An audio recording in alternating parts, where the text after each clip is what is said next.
Welcome, ladies and gentlemen, to Musicians in Bars Getting Beer. We're at the Birch Mount, otherwise known as Cactus Pete. Cactus Pete's, and look, we got the bad boy. It's Gator James. How you doing, bro? Hey, great. Everything's good, man. Good. So what do you want to talk about first? Well, we could talk about the history of the band. We're actually in our 20-year anniversary now, and actually starting 21 because we're past the actual anniversary now. So we're into our 21st year now.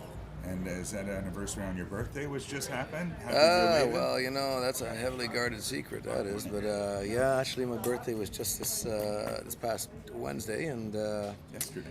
Another milestone. Yeah. Made it this far. Can't believe it. So 20 years with Band of the Bone. Yes, sir. So 20 years. Tell me about the history. What was the first gig?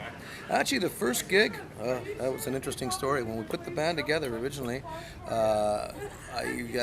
weren't really sure. We were thinking about what kind of band to put together. We were saying, well, all the tributes have pretty much been done, and we were trying to come up with something nobody done. And when I was touring years and years and years ago, I'm dating myself now, I used to do a George Thorogood song. I used to do I Drink Alone. And the bass player and I that were putting the show together said, well, why don't you sing that for a second? We sang it, kind of going through the song. He says, you kind of sound like him. So he said, maybe we should learn a couple songs and see what happens with that, because that sounds like it'd be an interesting kind of tribute. So I had to learn how to play slide guitar, so I taught myself to do that. I had to learn to be a front man and a lead singer, because I'd never been a front guy. And long story short, we gave it a shot, and then once it was ready, the agency in Toronto had found out that we were very much serious about this tribute thing, and they got wind of it and said, well, they wanted to start booking us. So they were starting to book shows long before the band was even ready. We were 6 months before we were ready. Wow. And we were still in the studio getting things together and tightening up the show and putting it together, and we were already getting bookings set ahead of time, so it was going really well. But our first show, I actually booked it at the Bruce Inn in Kincardine. That's your first show? That was my first show. Yeah, I booked that show, and the reasoning behind it was we're going to do it far enough away from Toronto or anywhere, any big thing, in case it doesn't go over the first show as well as we thought, right? So, yeah, and what we did originally, we'd do a classic rock set, and then we'd kind of make a highlight of this second set, which would be the George Thorogood show. We did an hour show. And surprisingly enough, we did the cover stuff. It went really well. And as soon as we walked on and started playing the George Thorogood show, everybody rushed to the stage, and it was like, wow, what a response. And we did it for 2 nights in a row there, and absolutely blew them all away. So we figured we were onto something. So of course, that's when the agency had said, okay, we booked a whole bunch of these outdoor shows, and we want to get you guys doing some shows with us. And that's exactly how it started taking off. So, but very, very cool. Very, very cool. And it just continued to build from there. And then we became known as the only George Thorogood tribute in North America. Continued doing that. And actually had George's nephew come out and seen us in Toronto 2 years into the show. And he was touring with George at the time and happened to be taking a couple of days break, and walked into a club in Toronto and saw us and said, wow, if George ever saw you guys, he'd be scared in his boots. So that was kind of a nice compliment. What club was that, do you remember? It was the Rio Grande on Danforth. Wow. Yeah, so yeah, we are absolutely beside ourselves. I thought, this can't be real, but apparently it was. And George does know about us. I don't think he's too happy about it, but he does know about us. Many of the old guys are very happy about the tributes keeping their... Some are, but some are really intimidated by it. And it's only because we're younger, and we're doing a lot of the clubs circuit, and we're doing a lot of different venues that maybe he's not hitting on. So awesome. Yeah. Nice play. Yeah. So I'm thinking, that's probably part of the reason, and because we're, we can hit a lot of areas that he probably wouldn't hit. He'd hit some of the larger venues. Oh, sure. But we do tailgate parties of his shows sometimes, Taking and it to the street. yeah. So so we're getting a lot of publicity, and being the only tribute to George in North America certainly hasn't hurt us at all. That's for sure. So Wow. yeah, but we can't believe it. 20 years in now, and wow, and still going strong. It's amazing. Yeah. So what'd you do for your birthday? For my birthday, actually laid pretty low. I ended up going out for dinner and just taking it easy. Did do something very interesting this past week, though. I did. Someone had seen me play in Port Hope and approached me if I do demos. And so I said, well, depending what kind of demo it is. And so we wrote a couple songs. I think your voice is perfect for it. So I went into the studio on Monday and recorded a song.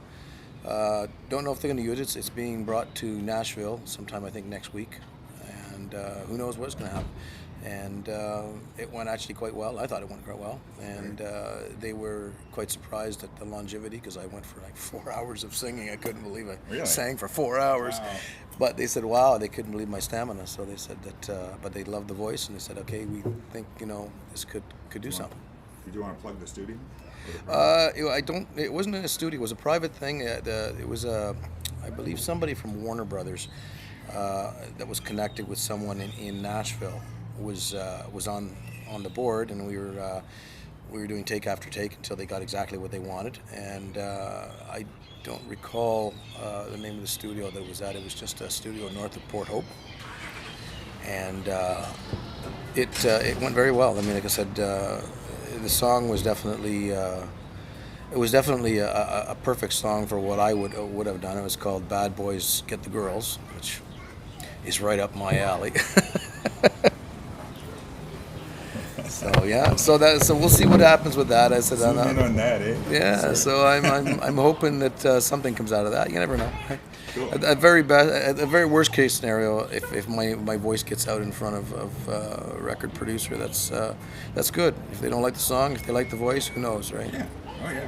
These things happen kind of fleeting these days. So Getting it out there. yeah, That's brilliant. yeah. So 20 years. And what's on the agenda for the celebrations? Well, we've been doing kind of a year-long tour. I've been playing all over all kinds of festivals. We did Port Dover this year, and that was huge because it was actually right on the anniversary day of our first show, the one in Kincardine. 13. Yeah, so that was absolutely unbelievable. I mean, we had a huge crowd for that. Major success. We just did Kempen Fest. That was really something too. I mean, and we made quite a stir there. We're doing a couple of other, hopefully a couple more festivals before the summer's completely over. But there's a few things we're working on. But yeah, things are steadily getting busier and busier now. So it's not that we were ever lacking for work before, but things are getting much more concentrated now and a little more selection, which is really good. Yeah, you seem to have a huge territory. Yeah, we've been thinking about doing some stuff out east and out west because we've flown out west before. I did a couple of big outdoor shows there, some national bike shows, and they were really big successes. And we did something for the Saskatchewan motorcycle enthusiasts out there. I forget the name of the motorcycle club there, but they have a magazine out there, and it's a huge magazine, and we did that, and that went really well. I guess it was like a show and shine kind of show. And then we were flown out to Winnipeg for a weekend to do a big club out there. That was probably about 2009, 2010, and we pretty consistently done the CNE every year since about '98. So we've been doing. Stage? We've done. I've actually done the band shell. shell? Yeah, I've done the band shell. Done the midway stage. Pretty much, like I said, pretty much every year since. Are you there this year? This year we weren't able to fit in our schedule because the dates they had available we weren't available, so we were already booked. They book it quite a bit in advance, and we're booked quite a bit in advance. I'm on average I book about 2-3 months in advance. So. So Kempen Fest was wild, or oh, unbelievable! We freaked a lot of people out for that show. I don't think they were expecting that, and it was pretty cool. It was the same day that David Wilcox was playing. Oh yeah. And I've opened for David on a couple of occasions, and I've opened for other bands as well. We did the Sound Academy opening for the Georgia Satellites on a Q107 Beach Bash thing, and that went extremely well. We actually got video footage of that. Oh, awesome. That went really well. And like I said, for the most part, playing a lot of when we're on the off season of festivals, we do a lot of clubs and pretty much whatever corporate stuff that they throw at us if the you know. Would you say Good days Port work. Dover was your biggest crowd?